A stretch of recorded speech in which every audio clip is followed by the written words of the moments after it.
With the sheer volume of iconic characters that the Transformers produced during its original time on store shelves, it's worth noting the significant shift in direction that occurred between its sophomore year in 1985 and its third year of existence in 1986. As a child at the time, you're used to seeing a core group of characters for sale in stores and on your television screen. All of a sudden, you witness a near wholesale change of the cast along with a shift in timeline as the franchise you've come to know now feels different. And while the characters from all these different years can now cohesively blend together on your collector display shelves many years later, the truth is, this wasn't always the case. Some will consider the introduction of the 1986 Transformers lineup as a downturn in the brand's existence, while others deem it as essential and vital to its legacy as the 2 years that preceded it. In any case, it's time once again for another revisitation of toy history as we look at the story of the Transformers toy line in the year of 1986. Let's begin.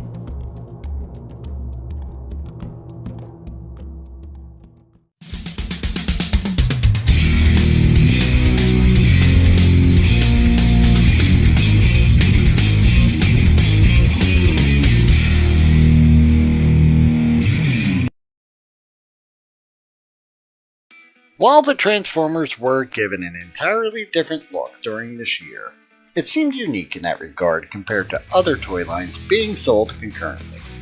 G.I. Joe, a real American hero, seemed to be releasing at least similar product compared to prior years, and Masters of the Universe was also largely following its existing tried-and-true formula.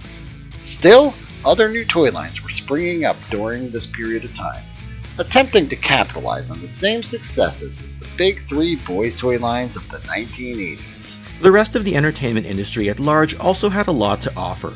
Great movies with great soundtracks, great movies overall, great music overall, lots of new television options, and well, you get the idea.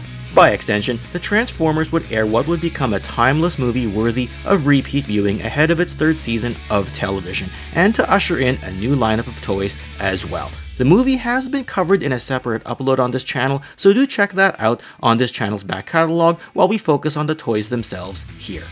Up until this point, the Transformers toy line had been using a lot of existing tooling, particularly from the previous Takara-based Diaclone and Microchange lineup of toys. But in this third year, they would introduce a lot of their own unique tooling, albeit still reusing some existing figure molds for certain characters.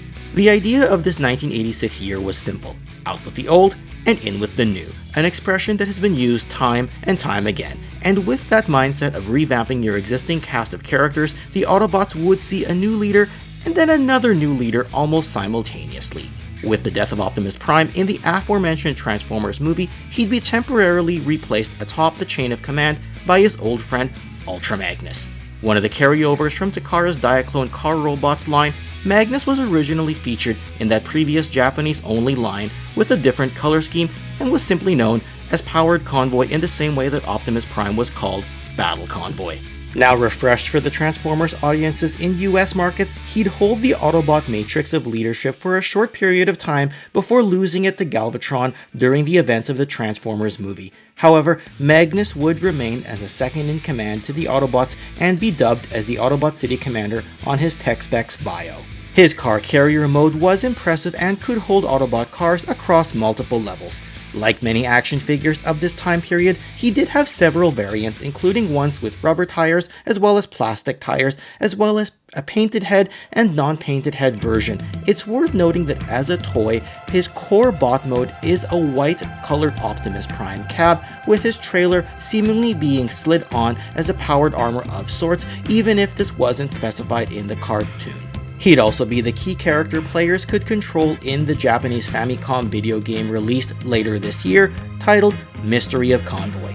Now, while Utlra Magnus would unwillingly cede the Matrix to Galvatron, the bot who would take it back from Galvatron, and thus lighting the Autobots' darkest hour to end the Transformers movie and kick off Season 3, was Rodimus Prime. With a bit of a shoot first, ask questions later approach, Rodimus was more impulsive than the Prime that preceded him. Nevertheless, he's a very important part of Transformers lore, being the primary antagonist to Galvatron in the Transformers movie and serving as the chosen one in terms of the Autobot lineage of leaders. His trailer does convert into a defense mode of sorts with a double-barreled cannon on top.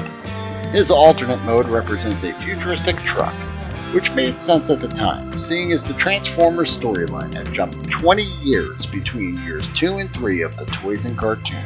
Rodimus's non-matrix bearing form is the far more brash, young member of the Autobots known as Hot Rod. Without the guidance of the matrix of leadership, Hot Rod was even more quick to pull the trigger than his more mature Rodimus Prime counterpart. Having said that, his dual blasters, which are actually differently molded from one another, look great and make him seem dangerous to incoming Decepticons. He's listed as a Cavalier in terms of his tech specs function and has a pretty sleek vehicle mode that was faster than most other cars at the time. And speaking of speed, the fastest car and fastest talker amongst the Autobot ranks was indeed the data courier known as Blur. The tips of his shield are fragile though, so be sure to take good care of them if you happen to get one intact. Also, among Hot Rod's other close friends was the aging warrior known as Cup. Something of a crusty old veteran, or old-timer as he would sometimes be called, Cup was still pretty fast for his age, but was also a seasoned warrior, often telling great tales and war stories to his younger comrades as something of a pastime. Additionally, the Autobots got a further jolt of personality with the bot known as Wreck-Gar. Leader of the Junkions, he specifically says that he speaks in TV language, talking with a lot of cliches. His alternate mode was that of a motorcycle, and it was always interesting that the Autobots would have a sub-faction within their own faction, given Wreck-Gar's ties to the Junkions. Note that his proportions are a bit odd-looking compared to his animated form, even if the colors are correct. The Triple Changers would also be a theme that would make its way into the good guy ranks this year. In particular, Springer, who was heavily featured in both the movie and the cartoon, as well as Sandstorm and Broadside. Springer does have quite a gorgeous color scheme, with a great blend of green, yellow, and gray, and was shown at times to have leadership ability in the cartoon. His helicopter and car modes made for tons of playful fun for children, and it was neat to see his blades transform into a sword that he would wield in robot mode. Note that Springer's girlfriend RC was prototyped as a toy and heavily featured in the cartoon, but it was clear that the Transformers as a toy line did not want to sell a girl's figure at the time, figuring it would lack the popularity if put into production. Representations of her in toy form wouldn't come until years later. Sandstorm was the reconnaissance bot, with a copter and car mode similar to that of Springer. He did have some feature episodes in the cartoon, and his animated form would show a non-faceplate look, while his toy form would take on a faceplate look. This was the case for a few different Transformers over the years. Then there was Broadside, who was also a cool Transformer to own if you had him, assuming that you could overlook the fact that his aircraft carrier mode was nowhere near the size and also underwhelming compared to the one that G.I. Joe would put into production the previous year. Given that he had both a naval form as well as a jet mode, Broadside was used for both air and sea assault. An effective warrior, Broadside's scale is something of debate, seeing as different forms of continuity show him being anywhere from the same size as a regular Autobot to being as large as a Combiner. We will get to the Combiners momentarily, but we should also point out the mini-bots this year. Here's where there was some reuse of tooling, and for the purposes of the cartoon, these mini-bots were featured a bit less compared to their counterparts from prior seasons. Having said that, the characters of Pipes, Hubcap, Outback, Swerve, and Tailgate were as much fun to play with as any of the older mini-bots. Their functions on the battlefield would vary. Their tech specs list them as being anything from a communications bot to that of being a scout or warrior. Now in terms of Outback, be sure not to lose the small gun that goes on the top of his car mode.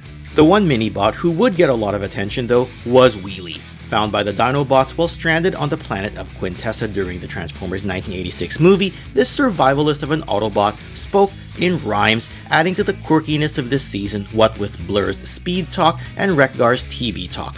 Not known for being a great warrior, he did have the advantage of stealth, cunningness, and quickness. As with Outback, don't lose the gray faceplate cover if you happen to find one complete. Small robots were a charm of this 1986 lineup, and the Boombox Blaster finally got his own cassettes added to the toy lineup this year. Sold as 2-packs on card when available back in the day, here's Eject, who was originally packed with the Rhinoceros, Ramhorn, as well as Rewind, who was packed in with Steeljaw. One fun fact about these cassettes is that their weapons could show up in variations of either gold or silver.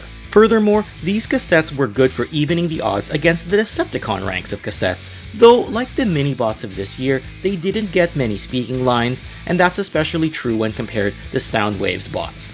That said, Rewind was heavily featured in the much later Transformers comics by IDW. Now, the Decepticons may have gotten the franchise's combiner craze started the year prior, but the Autobots had an answer for this 1986 year. As such, we got two significant combiners in Superion as well as Defensor, comprised of subteams known as the Aerial Bots and Protectobots respectively. We'll start with the Aerial Bots, led by Silverbolt, who was ironically scared of heights as listed on both his tech specs bio as well as in the cartoon. The Aerial Bots were also comprised of Air Raid, Skydive, Fireflight, and of course Slingshot, who was the brash foil to Silverbolt's cool-headedness. Note Silverbolt would conquer his fear of heights eventually in the cartoon to be an effective leader for this team.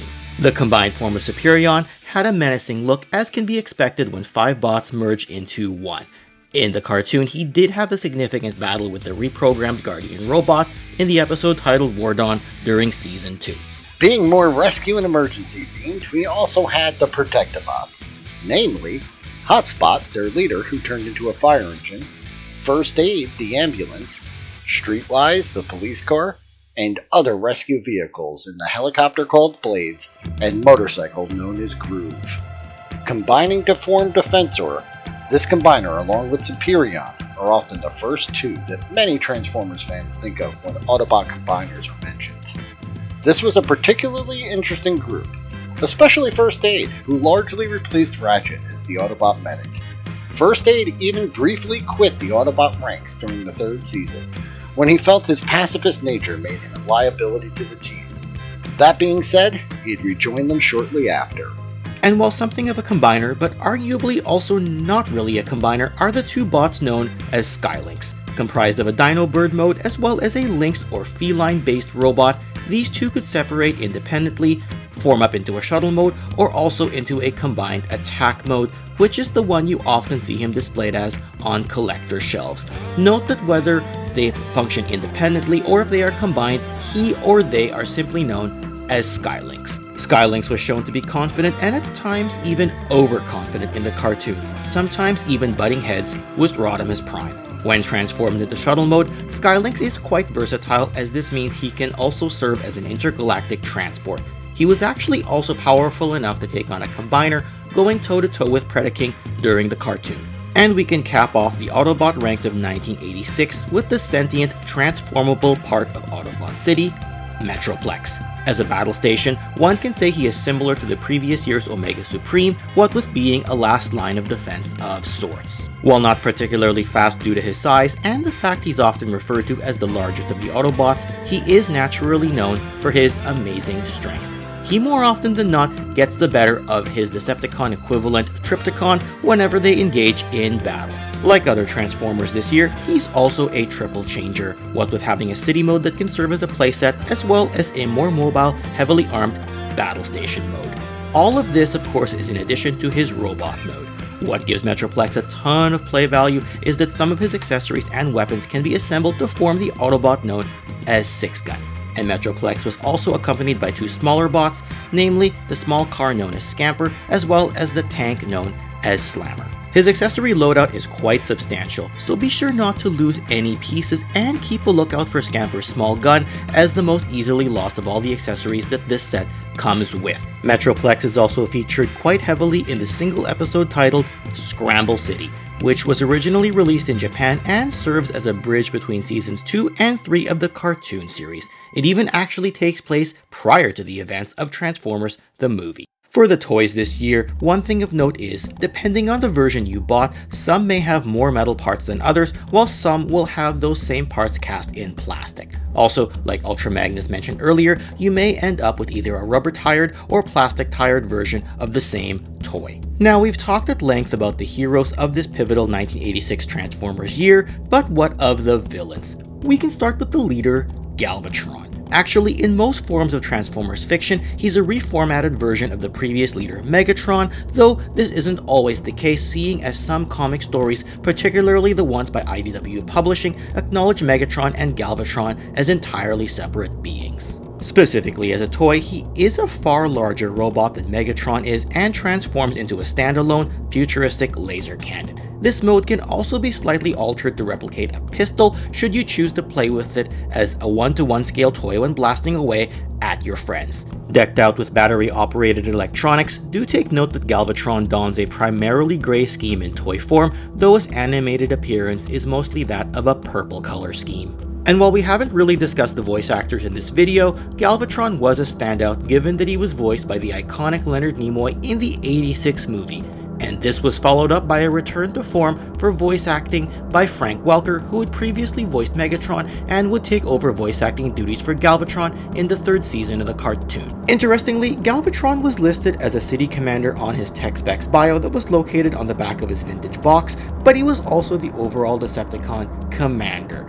Galvatron wasn't as level-headed as Megatron, with the key difference being that Galvatron would take his frustration out on his troops more often than Megatron ever did. Starscream, of course, notwithstanding, who Megatron used as an on-again, off-again punching bag in the previous 2 seasons. Key among Galvatron's troops were, of course, Scourge the Tracker and his huntsman, the Sweeps. That said, the toy was only ever called Scourge, even if the Sweeps looked the same as he did. Naturally, you could always buy several, an army build to your heart's desire. Scourge was shown to be relatively powerful, being featured heavily in the cartoon side by side with Cyclonus.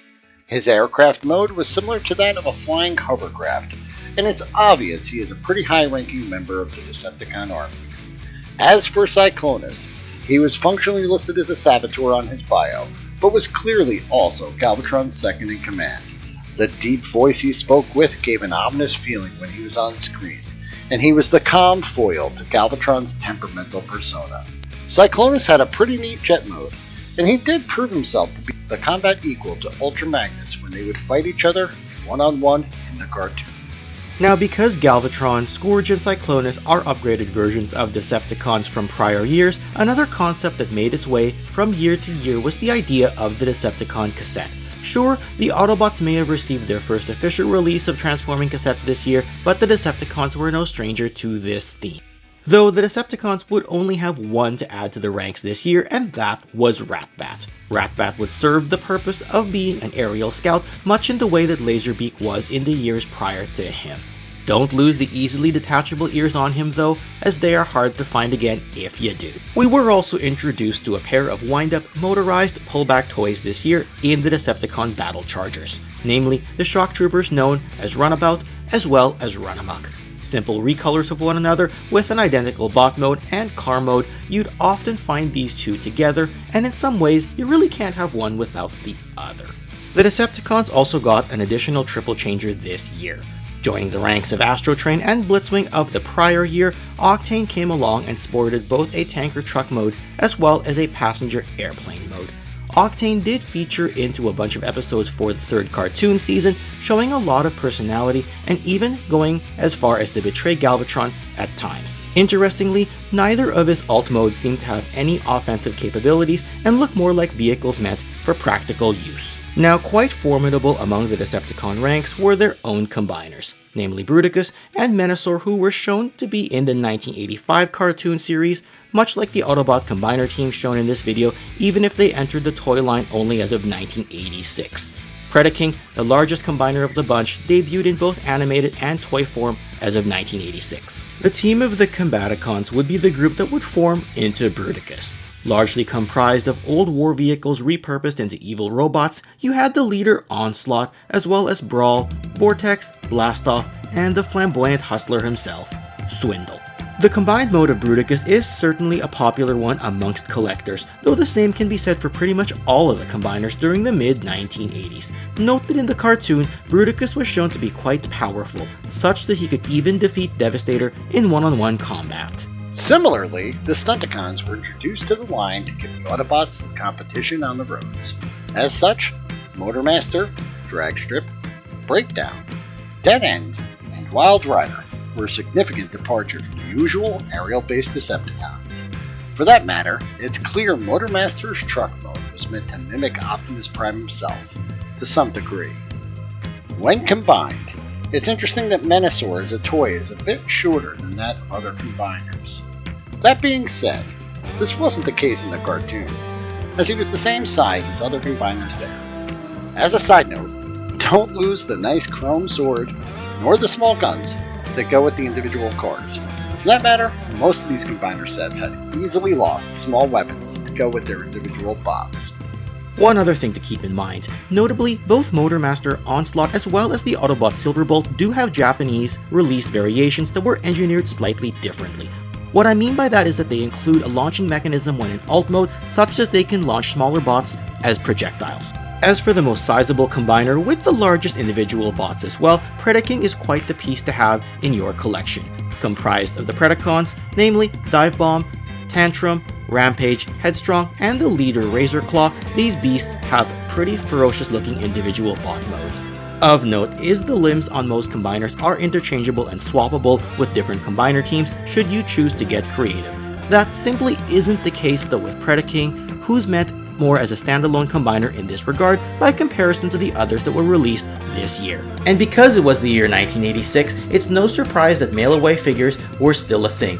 Except, in this case, it's not the mail-away item that you might expect. I'm talking about Reflector, a trio of Decepticons that could individually form a part of a camera to merge into a single camera mode. The reason this is a bit unexpected is that he appeared in the cartoon back in 1984, though only got a toy release in North American markets 2 years later.